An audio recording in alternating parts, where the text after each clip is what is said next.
¿Qué tal? Muy buenas tardes a todos. Bienvenidos al webinar donde hablaremos sobre el expediente clínico que te entiende, Vaquita EHR. El día de hoy vamos a platicar muy brevemente sobre un poco de historia de los expedientes electrónicos y sobre todo cómo han evolucionado en México para entender por qué es necesario tener un nuevo expediente de clínico electrónico en México.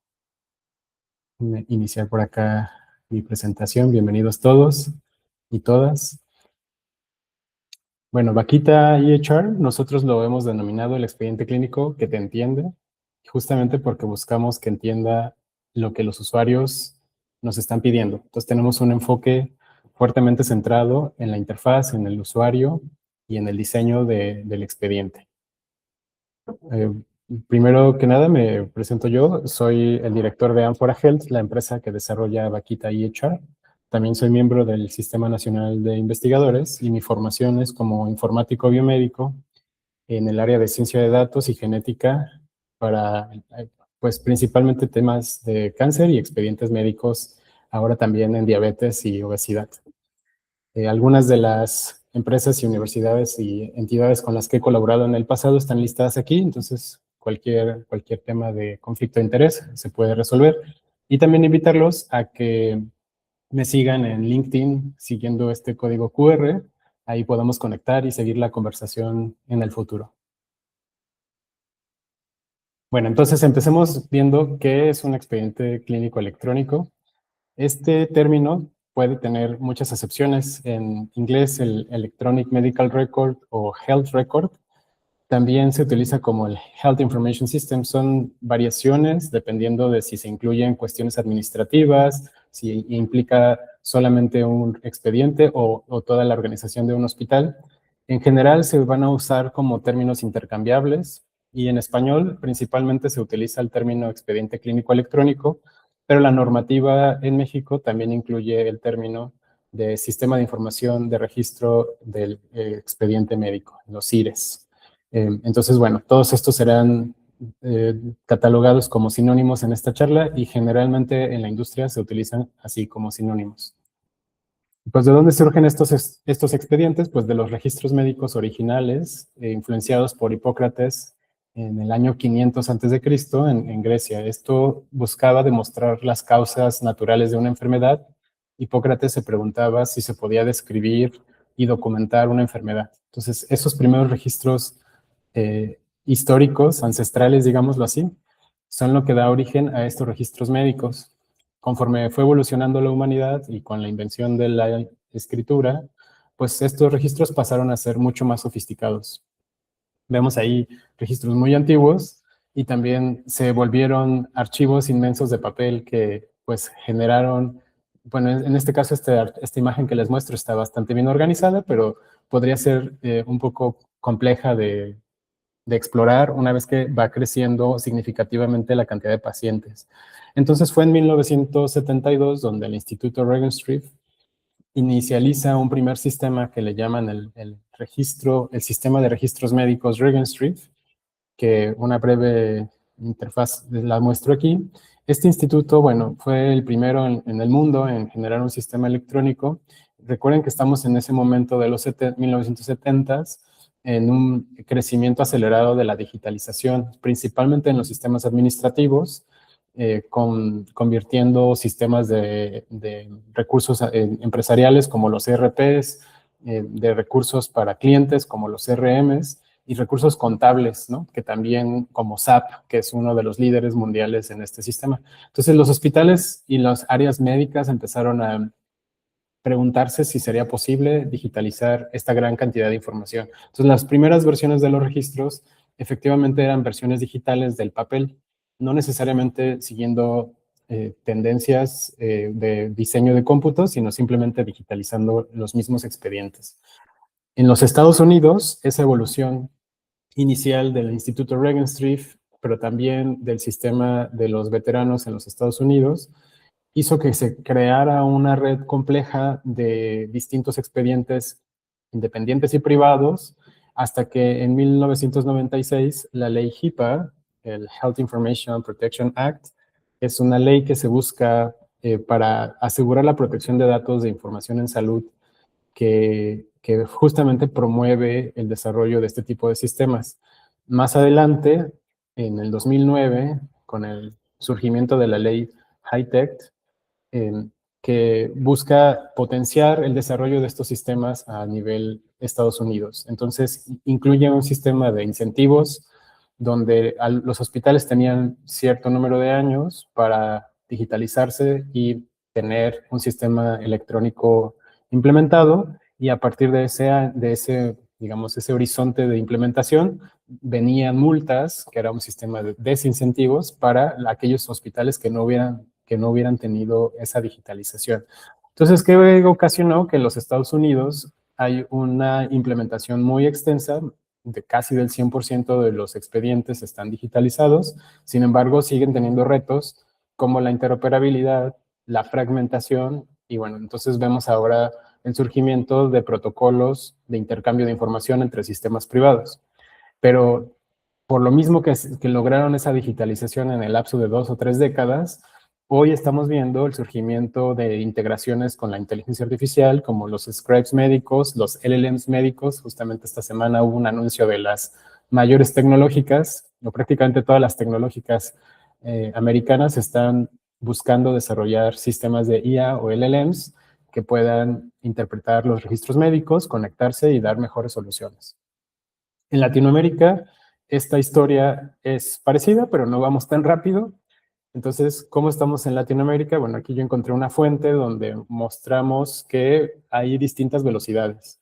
En el caso de México, que es el que resalto aquí, es un país que tiene un grado de avance de implementación en expedientes electrónicos muy bajo, menos del 30%.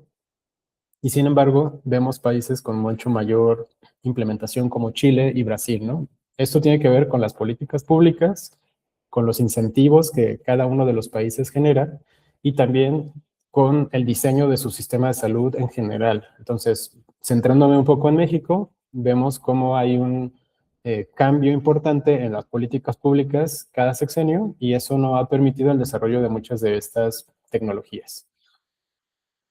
Entonces, una vez que se implementan los datos, y aquí quisiera hacer una muy buena aclaración de qué son los datos generalmente nos van a generar la posibilidad de atender mejor a los pacientes, darle una mejor atención, pero tenemos también distintas calidades y distintos tipos de sistemas en el entorno y en el ambiente biomédico.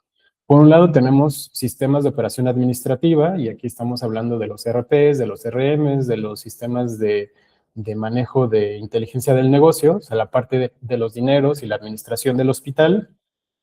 Y que por otro lado también tenemos sistemas de gestión de los datos clínicos, incluyendo obviamente los expedientes electrónicos. Aquí lo marco como el Hospital Information System, pero también hay sistemas en otras áreas del ecosistema de salud, como los de laboratorio, como los de imagen, gabinete, farmacia, la parte de exploración y de investigación, sistemas que pueden capturar datos en cuestionarios, y también sistemas que se conectan con los comités de ética e investigación, así como los comités de salud, ¿no? Entonces hay todo un ecosistema de sistemas, o como lo escuchaba en otra charla, hay un zoológico de sistemas, pero ninguno de estos animales se conectan o se comunican o hablan el mismo lenguaje. Entonces hay un problema fuerte de interoperabilidad, y esto es a lo que nos dedicamos, ¿no? Aquí en Amphora Health. Entonces, estos tipos de datos van a ser de distintos tipos, van a ser numéricos, va a haber fechas, va a haber datos estructurados, va a haber textos libres, va a haber datos booleanos, imágenes e incluso datos genéticos. Entonces, es realmente un ecosistema muy diverso, que principalmente los vamos a dividir en dos tipos: los estructurados y los no estructurados. Del lado izquierdo les muestro qué es un dato estructurado, aquel que podemos organizar en un formato que tiene una forma y que ya sabemos qué esperar con esa información. Por el otro lado, los datos no estructurados generalmente son textos libres. Los no estructurados se aplican principalmente para el uso de modelos de lenguajes largos, los LLMs famosísimos. Pueden generar datos no estructurados y también pueden interpretar los datos no estructurados. Entonces, en los sistemas de salud y los expedientes médicos van a tener ambas versiones y ambas versiones van a ser útiles para el manejo y la administración de los pacientes. Aquí hay un ejemplo generado por un LLM, por cierto. Entonces, en un expediente clínico, le pedí que me hiciera una nota clásica para un paciente de oncología. Aquí estoy detallando los datos. Es totalmente un texto libre que un oncólogo pudo haber llenado en algún hospital de Latinoamérica, bueno, en este caso de la Ciudad de México, y entonces estamos viendo cómo hay todo un detalle súper rico de información en cuanto a lo que queremos ver del paciente o de la paciente. Haciendo un zoom in, podemos clasificar estas informaciones y variables en distintas categorías. Entonces podríamos ver información demográfica sobre la edad de la paciente, que ya es de por sí sería un dato muy interesante de edad del diagnóstico. También tenemos informaciones sobre su historia médica. En este caso vemos que tiene antecedentes, perdón, que no tiene antecedentes personales ni familiares. O sea, nadie en su familia antes que ella había tenido cáncer de mama. Sin embargo, en la parte verde observamos que hay un diagnóstico C50.3, esto es un CIE-10 versión O, versión 3, que son los oncológicos para cáncer. Y bueno, desafortunadamente hay un cáncer aquí, ¿no? Entonces, luego esto sigue, bueno, ¿cuál es el tratamiento? Entonces, el tratamiento es las versiones azules, hay un esquema de quimioterapia clásico, y también tenemos modelos de supervivencia donde vemos que después de cierto número de años ya el paciente se encuentra sin actividad tumoral y que, por cierto, tuvo una buena rehabilitación, ¿no? Entonces, este sería, digamos, una historia clásica, muy súper abreviada, obviamente, eh, que podemos entonces ya traernos y estructurar en una base de datos más robusta, pero sin dejar de lado que la versión original, que era esta historia clínica en texto libre, realmente es una información muy rica y que ambos datos son lo que nos van a permitir tener pues una claridad muy buena sobre la paciente para distintas observaciones. Entonces, adicional al expediente clínico, también tenemos fuentes de datos que no son del expediente clínico, pero que poco a poco en nuestra vida diaria se empiezan a conectar. Los famosos wearables, donde tenemos pacientes que utilizan el wearable para medir seguimiento de su peso o de su presión arterial o cuestiones cardíacas. Los chatbots que ahora pueden contestar preguntas clínicas, las preguntas específicas que hacen los pacientes y que prefieren a través de un asistente, datos genéticos que se incluyen, millones de apps que hay en los distintos aplicativos, datos emergentes como el microbioma o datos tradicionales como encuestas o censos hospitalarios o de gobierno. Entonces, todos estos datos emergentes hay que pensarlos como parte del expediente electrónico y como parte de un registro personal del paciente, donde cada paciente va a tener un trayecto en su vida donde todos los datos de salud que se generen pues tendrían que estar utilizables para mejorar su atención. En ese sentido, nosotros desarrollamos Vaquita EHR, es un expediente clínico que utiliza inteligencia artificial para transformar algunos de estos datos no estructurados en datos pues estructurados, ¿no? Además, les decía que tenemos un fuerte enfoque en la interfaz y en la usabilidad para mejorar la interfaz, es decir, el cansancio, el burnout famosísimo de los médicos sobre expedientes que tienen que ver diario sobre miles de pacientes. Entonces, una interfaz linda que además permita ser fácil de usar y rápida es lo que nosotros esperaríamos ver. ¿Cómo se desarrolló? Bueno, aquí les doy un ejemplo del mapa mental que estuvimos haciendo respecto de cómo interpretar el expediente del paciente. Entonces, en consultas con médicos especialistas, podemos generar este tipo de mapa mental, simplemente pensando en qué tipo de información queremos registrar del paciente, tanto los antecedentes, los motivos de consulta, los signos vitales, los laboratorios, referencias, etc. De ahí venimos a hacer un mock-up, pues prácticamente pensar, bueno, ¿qué quisiéramos ver en esta interfaz? ¿Cómo la refinamos? ¿Qué variables son importantes? Ya pensando, digamos, en la base de datos, en la parte técnica, en qué lenguaje de programación, cómo puede ser útil para el paciente y para el médico. Y finalmente, bueno, ya vemos el desarrollo de Vaquita. Ahorita lo pienso mostrar en un live demo, pero bueno, les muestro algunos screenshots para que vean cómo se ve. Entonces, lo primero que me gustaría hacer el día de hoy es, pues, entrar directamente a Vaquita, Vaquita EHR. Este es un expediente clínico, pues está en línea, no se necesita instalar nada, se puede abrir desde el celular o en computadora. Y lo más interesante es que nuestro modelo de negocios es un modelo freemium, que significa que todos los usuarios pueden iniciar su cuenta de forma gratuita sin que les pida una tarjeta de crédito. Y nuestra filosofía es que toda la información clínica o que tenga que ver con la atención al paciente es absolutamente parte de la versión gratuita. Tenemos versiones de paga, por supuesto, pero eso no necesariamente afecta a la parte clínica. Entonces, las versiones de paga serán cuando tenga pues la necesidad de mayor capacidad de memoria, algunas conexiones con fines comerciales como el WhatsApp, o también una página web, recetas personalizadas, etcétera. Todo eso que tendría que ser más pues de negocio del consultorio, ¿no? Entonces, hagamos eso. Yo me voy a Vaquita EHR. Perfecto. Esta es la página web de Vaquita. Lo primero, bueno, obviamente podemos explorar muchas secciones, pero podemos irnos directamente a este botón que dice Pruébalo gratis. Me va a pedir algunos datos esenciales. Si se fijan, son 4 pasos para yo poder crear mi usuario, es decir, mi nombre, dónde estoy ubicado y aceptar la licencia. La licencia y política de privacidad está pública y la pueden revisar aquí mismo.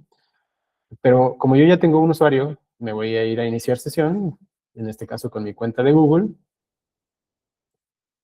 Y al iniciar sesión, la primera pantalla que me muestra es la generación de pues una agenda. Entonces, en este caso ven que mi agenda está vacía. Em, Puedo agregar un paciente y a la velocidad de una consulta lo que voy a hacer es crear un paciente pues express, ¿no? Digamos lo más rápido para iniciar su consulta porque el paciente ya llegó a mi consultorio. Entonces lo que voy a hacer es agregarle aquí como Alicia Vaquita, ¿no? Que es mi usuaria de Proevia. ¿Es suficiente con el nombre y los apellidos? Sí. Vaquita Ánfora, digamos, le pongo el doble apellido que se usa en Latinoamérica.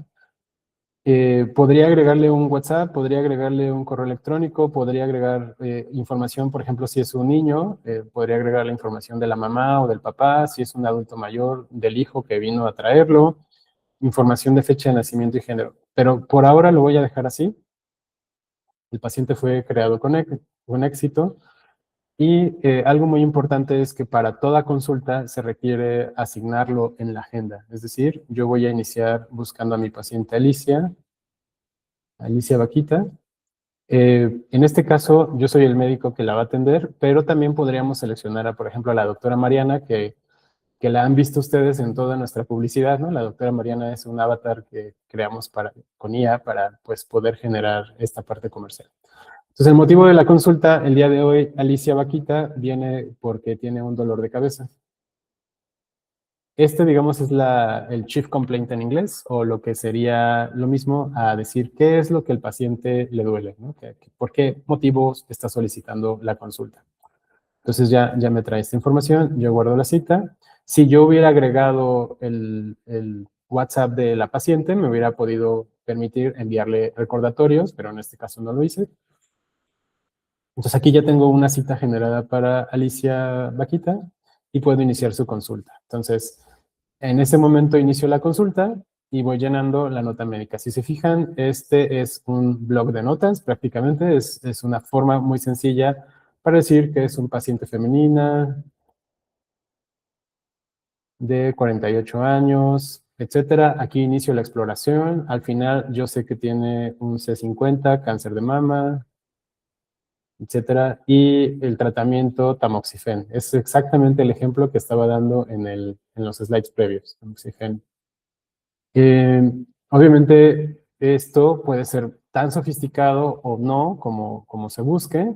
Entonces, ahí voy a guardar la consulta de Alicia, pero ya con tiempo, ya con el lujo de tener más información, me puedo regresar y buscar el expediente de Alicia Vaquita, aquí la tengo.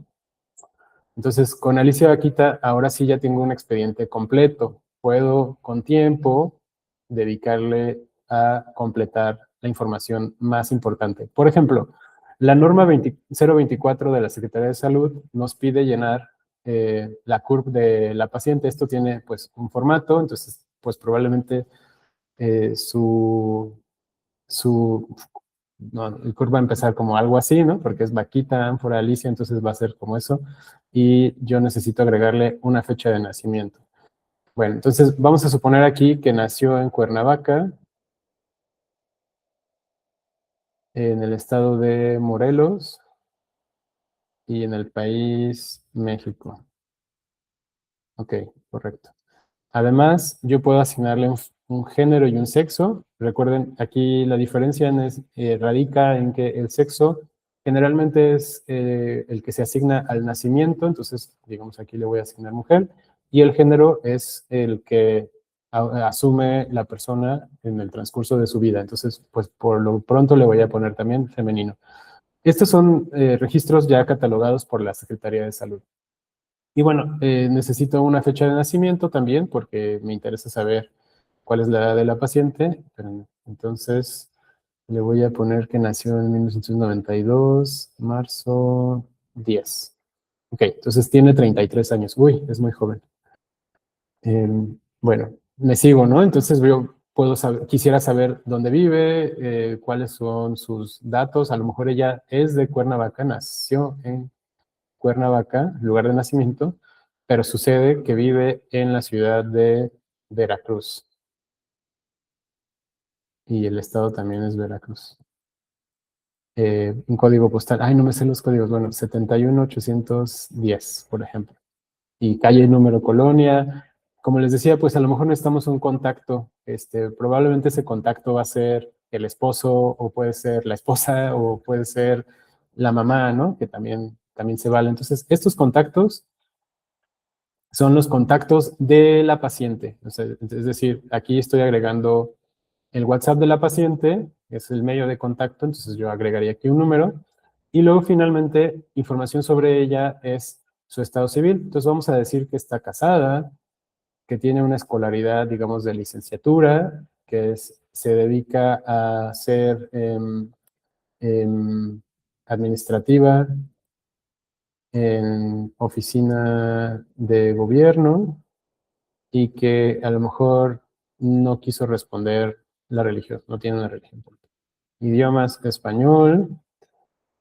Algunas preguntas interesantes son también conocer sus grupos étnicos. Recuerden que la información étnica o que ya no se utiliza tanto el concepto de raza, sino más bien los grupos étnicos o ancestrales, también tiene que ver con frecuencias elevadas en ciertas poblaciones respecto de enfermedades. Entonces, a lo mejor si ella se considera originaria de un pueblo indígena, pues podría marcarlo, podría decir que no lo sabe. También sabemos que algunos grupos indígenas, digamos, con una prueba genética, ella podría decir, ah, pues yo me considero mestiza, entonces sería indígena, eurodescendiente y afrodescendiente, ¿no? Entonces sería como la mezcla clásica de Latinoamérica. Pero hay muchos más grupos que se corresponden con los distintos grupos continentales. Bueno, guardamos su información. Ahora podemos agregar la información de, por ejemplo, de emergencia del tutor, ¿no? Que por ejemplo sería Víctor, Paquita. Se apellidan igual porque tomaron el nombre similar. Y aquí el nombre del esposo, ¿no? Podemos decir que es el de emergencia y es el que va a pagar la consulta. Además ya tenemos información de su primer consulta. Queremos agregar información también en este caso de que si tenga algún seguro, por ejemplo, ella puede tener IMSS, puede estar afiliada a seguros IMSS o ISSSTE. Si conozco su número de seguridad social, lo puedo anotar, si no lo conozco, no. Y a lo mejor también tiene alguno privado, entonces aquí vamos a ponerle otro y decir que tiene, no sé, GNP, por mostrar alguno y no estamos afiliados con GNP. Igual, el número de póliza, vigencias de las pólizas, etcétera. Esto tiene que ver con que el médico pueda identificar, bueno, o sea, cómo es la atención de la paciente y a dónde la puedo dirigir para distintos tipos de servicios. Ahora seguimos con los antecedentes, por ejemplo, los antecedentes heredofamiliares. Y aquí por cada una de estas enfermedades yo veo un árbol genealógico donde puedo decir, bueno, la paciente está aquí y podría indicar cuáles de sus línea materna, por ejemplo, a lo mejor vamos a decir que la mamá y la abuela, no, perdón, podríamos decir que la mamá y el abuelo materno fueron hipertensos, digamos, nada más el abuelo materno. ¿A qué edad fue su diagnóstico? No me acuerdo, ¿no? Entonces lo dejo así. Pero a lo mejor también podemos incluir diabetes o podemos, en este caso como el diagnóstico era de cáncer de mama, podríamos decir que la paciente tiene cáncer de mama, la mamá tiene cáncer de mama y la abuela también. Entonces, eso sería, digamos, una historia. A lo mejor la mamá se lo detectaron a los 50, de la abuela no sabemos. Entonces, esta me indica cierta propensión genética. Entonces, a lo mejor yo como médico podría indicarle estudios genéticos especializados a esta paciente, dado el antecedente heredofamiliar que ya tiene, ¿no? Para corroborar. Los antecedentes personales no patológicos me van a servir, por ejemplo, vamos a decir que es O positivo.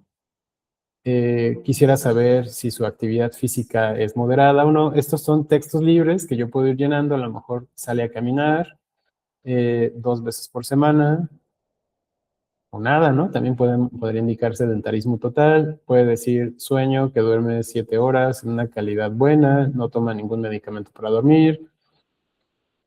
Vivienda urbana, vive con su esposo, 2 hijos y un perico, por ponerle algo.